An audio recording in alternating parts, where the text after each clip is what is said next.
إقصاء نحو 200 قاض في مختلف المحافظات السورية. نتحدث عن حمص، عن حما، عن طرطوس، من قبل طبعا الحكومة السورية الانتقالية. ماذا في تفاصيل هذا الإقصاء سيد درامي؟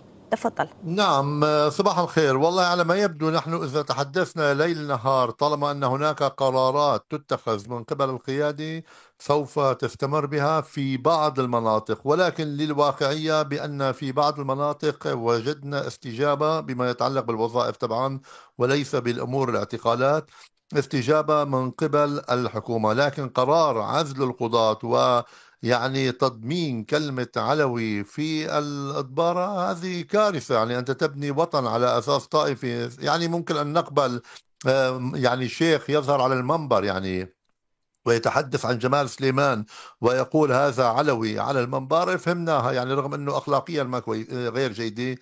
لكن أنت كوزارة عدل تضمن كلمة علوي أمام القاضي، يعني شو علوي؟ يعني مثلا علوي، ما في علوي شريف نهائيا، يعني كل العلويين هن كانوا فلول نظام وما كان في غير العلويين هن كانوا قضاة فلول نظام.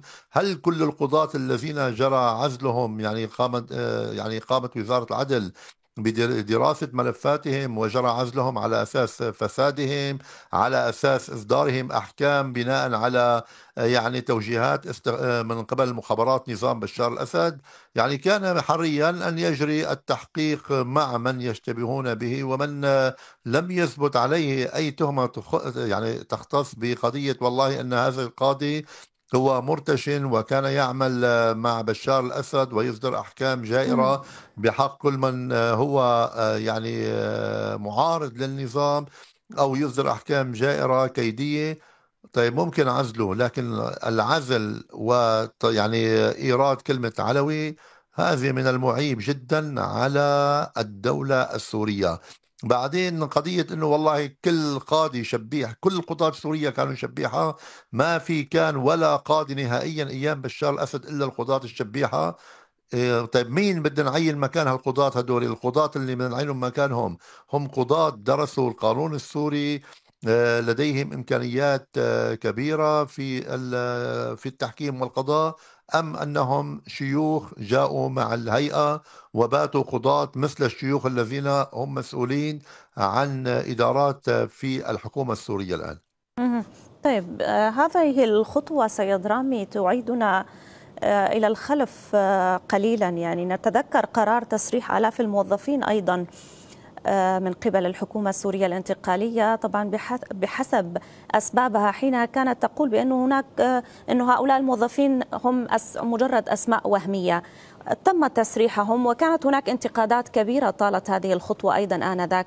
إذا لماذا اليوم أيضا التكرار والوقوع في نفس الأخطاء؟ لا، أعطيك موضوع آخر. على سبيل المثال الصحفي الموظف من أيام نظام بشار الأسد، المهمة أو ما يعرف مهمة تغطية حدث، 3000 ليرة سورية. الصحفي الذي هو جديد صحافي، يعني جميعهم ليسوا يعني خريجي كليات إعلام، إلا كليات إعلام أنشؤوها هم واعتبروها كلية إعلام، يأخذ ما يعادل 300 ألف إلى 400 ألف ليرة سورية. يعني ما هذا التمييز بين السوريين؟ على أي أساس أنت يعني هل تقوم بشراء الولاءات؟ لذلك أقول بأن الأمر يحتاج إلى دولة حقيقية، وهناك من هم في الدولة يريدون أن تكون هناك دولة مواطنة، ولكن هم مجموعات أخرى يريدون إنشاء دولة على مقاسهم، طالما أن هناك، وأصر على الكلمة، أن هناك دولا عربية تريد تمرير هذا الموضوع بكل مساوئه، حتى لو كان هناك على حساب أبناء الشعب السوري، لأن هناك الموضوع يتعلق بإيران، والموضوع يتعلق بالمشروع الإيراني. المشروع الإيراني نقول لهذه الدولة العربية انتهى في سوريا، لم ولن يعود ثانية. القضية الآن أن تساعد الشعب السوري في إطار الوحدة الوطنية. العمل بهذه الطريقة قد يمزق الشعب السوري ويمزق النسيج السوري. ونقول للحكومة ليس كل قاضي هو شبيح إذا كان علوي أو غير علوي، ومن المعيب أن نتعامل مع الإنسان على أساس طائفته.